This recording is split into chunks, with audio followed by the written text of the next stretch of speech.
যুক্তি করেছেন। ডক্টর চ্যাটার্জি আপনাকে ডে ওয়ান থেকে বলছেন পেসমেকার না বসালে আপনার বাবাকে বাঁচানো সম্ভব না। টাকা পয়সার কথা ভেবে আপনি অপারেশনটা করাতে চাননি, বলেছেন মেডিসিন দিয়ে যতটুকু যা করা যায়। ডক্টর চ্যাটার্জিও সেরকম ব্যবস্থা করেছিল। ভাস্কর বাবু ভালো করে মনে করে দেখুন তো, ওই দুবারই কিন্তু আপনি আপনার বাবাকে সুস্থভাবে বাড়ি নিয়ে গেছেন। কিন্তু গতকাল রাতে না আপনার বাবার শারীরিক অবস্থা আরো অবনতির দিকে যাচ্ছিল, তাই তো রাতে সিদ্ধান্ত নিয়ে ডক্টর চ্যাটার্জি আপনার বাবার বুকে পেসমেকারটা বসিয়ে দিয়েছেন।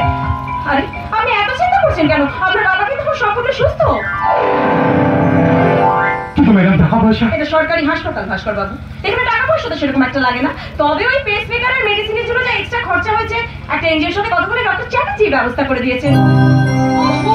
দেখেছেন, বলতে ভুলে যাচ্ছিলাম, বারবার বলে দিয়েছেন আপনার থেকে যেন একটা পয়সাও না নেওয়া হয়। ডক্টর চ্যাটার্জি মানুষ নয় ভাস্কর বাবু, উনি সাক্ষাৎ দেবতা। মানুষ হয়ে মানুষের পাশে থেকে মানুষের সেবা করাই ওনার ধর্ম। উনি সবসময় কি বলেন জানেন? কি বলেন? বহুরূপে সম্মুখে তোমার শালীকতা খুঁজিস ঈশ্বর, জীবে প্রেম করে যেই জন সেই জন সেই ঈশ্বর। ডাক্তারবাবু, এই ভাস্কর বাবু আপনার বাবা তো ভালো হয়ে গেছে, দিন তিনি অবজারভেশনে রাখবো, তারপর ছেড়ে দেবো। ডাক্তারবাবু আপনাকে আমি কি বলে ধন্যবাদ দেবো? আরে না না, এটা ধন্যবাদের কি আছে, এটা আমার কর্তব্য। কিন্তু বলতে পারেন স্যার, আজকালকার দিনে কটা মানুষ তাদের কর্তব্য পালন করছে? তারা করে না তা তো জানি না, তবে যারা কর্তব্য পালন করে আমি কিন্তু তাদেরই দল। ডাক্তারবাবু, নিজে একজন ডাক্তার হয়েও আমি বলতে বাধ্য হচ্ছি বর্মিতা, আজকালকার যুগে একদল ডাক্তার ডাক্তারি পাশ করার সময় মানুষের সেবা করার শপথ নিলেও আক্ষরিক অর্থে তারা কিন্তু করছে না। তারা নিজের স্বার্থের জন্য প্রাইভেট নার্সিং হোমে গিয়ে পেশেন্ট পার্টিদের কাছ থেকে লক্ষ লক্ষ টাকা নিয়ে পেশেন্ট পার্টিদের সর্বশান্ত করছে। ওষুধ কোম্পানিগুলোর টাকায় বিদেশে ঘুরতে গিয়ে বিদেশি স্কচে চুমুক দিচ্ছে, ল্যাবরেটরিগুলোর কাছ থেকে বিভিন্ন পরীক্ষা নিরীক্ষার জন্য কমিশন নিচ্ছে। না না না না, সহ্য করতে পারি না বড়মিতা, সহ্য করতে পারি না। তাই তো এইসব ডাক্তারদের বিরুদ্ধে আমার বুকে জমা আগুন প্রতিবাদ হয়ে বেরিয়েছে। একবার ভেবে দেখো বড়মিতা, আমাদের এই সমাজে এক শ্রেণীর মানুষের হাতে কিন্তু প্রচুর টাকা, তারা কিন্তু সরকারি হাসপাতালে তাদের ট্রিটমেন্ট করান না। ঠিক তার পরের কিছু মানুষজন আবার বিভিন্ন স্বাস্থ্য বীমা কোম্পানির সহযোগিতায় তাদের চিকিৎসা করিয়ে নিচ্ছেন। কিন্তু সমাজের একেবারে নিচু তলা, দিন আনা দিন খাওয়া খেটে খাওয়া মানুষগুলো, সরকারি হাসপাতাল যাদের কাছে চিকিৎসার একমাত্র অবলম্বন, তারা কোথায় যাবে বলতে পারো? তাদের জন্য বরাদ্দ হওয়া চিকিৎসা খাতের সরকারি টাকা একদম স্বার্থপর, লোভী, অমানুষ লুট করে খাচ্ছে। আশ্চর্য হই এটা ভেবে যে ডাক্তার সমাজকে মানুষ দেবতারা শুনে বসিয়েছে, যে প্রশাসনকে মানুষ সম্মান করে, যে নেতা মন্ত্রীদের মানুষ শ্রদ্ধা করে, তারাই প্রত্যক্ষ বা পরোক্ষ ভাবে এই লুটেরা দলের সাথে যোগ দিয়ে নিজেদের পকেট ভরাচ্ছে, আর সাধারণ মানুষ হাহাকার করে মরছে। এরা টাকার জন্য পাপ করছে, আবার গঙ্গা স্নান করে সেই পাপ ধুয়ে গঙ্গার জলকে নোংরা করছে। আর স্রোতস্বিনী গঙ্গা যুগ যুগ ধরে সে পাপের বোঝা বয়ে চলেছে। তাই তো তোমার আমার আমাদের সবার দেবী স্বরূপিনী মা গঙ্গার কাছেই আমার প্রশ্ন করা হয়েছে। কি প্রশ্ন স্যার? ও গঙ্গা তুমি গঙ্গা বইছো কেন?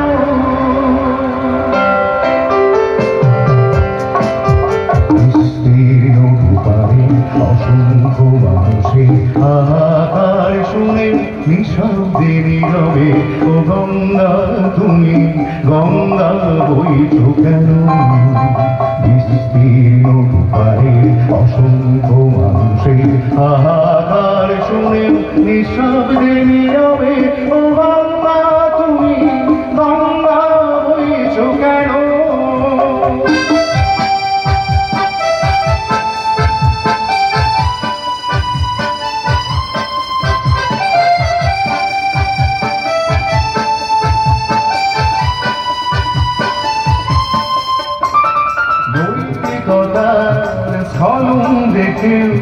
মানবতার পতন দেখেও নির্লজ্জ অলস ভাবে বইস কেন?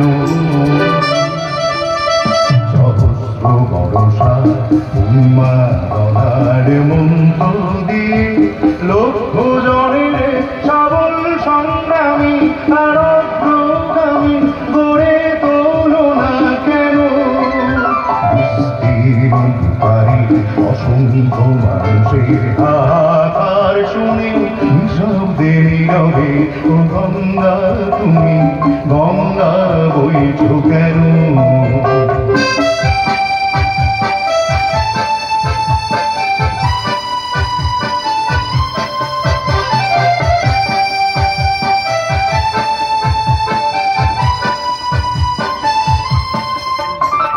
জ্ঞানীবিহীন নিরক্ষরে খাদ্যবিহীন নাগরিকে নেতৃবিহীনতায় মৌন কেন?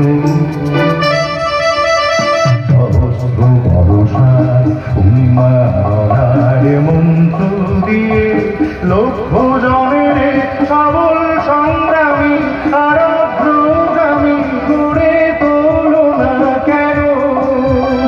বিস্তীর্ণ দুপারে অসংখ্য মানুষের হাহাকার শুনে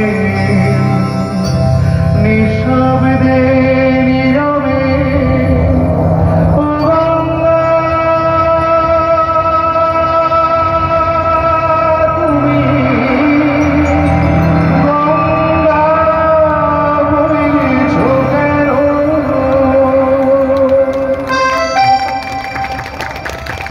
জানি জানি স্যার জানি, আমি আপনার যন্ত্রণাটা বুঝি, অনুভব করতে পারি, আর পারি বলেই তো আপনার প্রতি শ্রদ্ধায় আমার মাথা নত হয়ে থাকে। জানি তো স্যার, আপনার এই আদর্শ, আপনার এই সততাকে দেবতার আসনে প্রতিষ্ঠা করে আমিও যে শপথ নিয়েছি, আমি শপথ নিয়েছি যতক্ষণ দেহে আছে প্রাণ, প্রাণ বলে পৃথিবীর সর্বজঞ্জাল, এ বিশ্বকে শিশুর বাসযোগ্য করে যাব আমি, নবজাতকের কাছে আমার দৃঢ় অঙ্গীকার।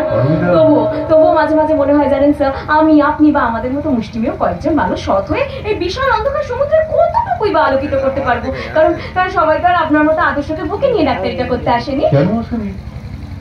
কেন আসেনি এটাই তো প্রশ্ন। পারমিতা, অসৎ পদে রোজগার করার জন্য তো অনেক রাস্তা আছে, তার জন্য ডাক্তারই কেন? ডাক্তার আর কসাই তো এক নয়। এনিওয়ে, আপনি এখন আসুন ভাস্করবাবু। আরে মশাই, আপনাকে কোনো টাকা পয়সা দিতে হবে না, বাবাকে সাবধানে বাড়ি নিয়ে যাবেন, ঠিকঠাক সময় মতো ওষুধপত্র খাওয়ার দাওয়া খাওয়াবেন, আর যদি কোনো প্রয়োজন হয় আমাকে জানাবেন, কেমন? নমস্কার। নমস্কার নয় ডাক্তারবাবু, নমস্কার নয়, আপনাকে আমার প্রণাম। কি করছে? আপনাকে শত কোটি প্রণাম ডাক্তারবাবু, আপনাকে আমার শত কোটি। বেশ বেশ, আসুন। হ্যাঁ, এবার বলো তো বলো, হ্যাঁ স্যার, গতকাল 3 নম্বর ওয়ার্ডে যে পেশেন্ট অ্যাডমিট হয়েছিল সে এখন কেমন? হ্যাঁ স্যার, উনি এখন অনেকটা বেটার আছেন, টেম্পারেচার নরমাল, প্রেশার কমেছে, বাই দ্য ওয়ে স্যার উনি আজকে সলিড ফুড নিয়েছেন। Good, very good. স্যার একটা কথা বলবো? হ্যাঁ বলো না। পেশেন্টের চাপ ছিল বলে টানা 3 দিন ধরে আপনি ডিউটি করছেন, আজ আপনি বাড়ি যান স্যার, এদিকটা নয় আমি সামলে নেব। হ্যাঁ, মাও ফোন করেছিল, একেবারে ছেলে মানুষের মতো আমায় ভীষণ বকাঝকা করলো। আসলে মা আমার জন্য এত চিন্তা করে না। সেটাই তো স্বাভাবিক স্যার, বিয়ের আগে আপনার মা চিন্তা করছে, আর বিয়ের পর চিন্তা করবে আপনার স্ত্রী। এই খেপেছো পারমিতা, ও বিয়ে কি আমি করবো না? হ্যাঁ কিন্তু কেন স্যার? আরে বাবা, বিয়ে করলে তো স্ত্রীকে সময় দিতে হবে, আর আমি তো পেশেন্ট দেখতে গিয়ে সময় গুলোতেই পারি না, সুতরাং স্ত্রীকে দেওয়ার মতো কোনো সময়ই আপনার কাছে নেই, তাই তো? ঠিক তাই। কিন্তু আমি যে আপনাকে ভালোবেসে ফেলেছি স্যার, একটা স্বপ্ন দেখতে শুরু করেছি আপনাকে নিয়ে। কি হলো পারমিতা, কি ভাবছো? খাবার সকাল থেকে আপনার কিছুই খাওয়া হয়নি? ও হ্যাঁ হ্যাঁ, ঠিক বলেছো, খিদেটাও বড্ড পেয়েছে, এটা যে কেন এখনো খাবারটা দিল না। আপনার খাবার এই তো এসে গেছে, আরে দে দে, ডাক্তার বলে কি আমরা মানুষ নই? খিদে টেস্টটা তো আমাদেরও পায় নাকি? হাতে জল দে। এই পারমিতা, তুমি খেয়েছো? আমি খেয়ে নেবো স্যার, আপনি খান। হ্যালো, হ্যাঁ হ্যাঁ, কি বলছো? আচ্ছা আচ্ছা, বুঝতে পেরেছি, ঠিক বুঝতে পেরেছি, তুমি রাখো, আমি দেখছি। কি হচ্ছে পারমিতা? একটা ডেলিভারি কেস স্যার, এক্ষুনি ডেলিভারি করাতে হবে, মহিলা ভীষণ ঘামছে, লেবার পেন উঠেছে, সে কি? হাউসটা তো তাই জানালো, আপনি খান তো, আমি বাদল, খাবারটা নিয়ে যা। কি স্যার, অন্তত একবার আরে না না না, চলো আগে পেশেন্টের কাছে চলো। কিন্তু স্যার আপনিও তো আমাদের মতনই রক্ত মাংসের একজন মানুষ, দিনের পর দিন মানুষের সেবা করার জন্য আপনি রাত যাচ্ছেন, ঠিকঠাক সময় খাওয়া দাওয়া করছেন না স্যার, এইভাবে চলতে থাকলে তো আপনি নিজে অসুস্থ হয়ে পড়বেন। আগে মানুষের জীবন, পরে ডাক্তার। আমি একবেলা না খেলে সুস্থ থাকবো, বেঁচে থাকবো, কিন্তু সঠিক সময়টা ডেলিভারি না করাতে পারলে একটা সুস্থ সবল শিশুকে আমি পৃথিবীর আলো দেখাতে পারবো না। একটা কথা মনে রেখো পারমিতা, মানুষের স্বার্থে ডাক্তার, ডাক্তারের স্বার্থে কিন্তু মানুষ না। চলো আমি শ্রীপুরে চলেছি, আমার সর্বোচ্চ সমর্থন বিচার দ্বারা আমি সেই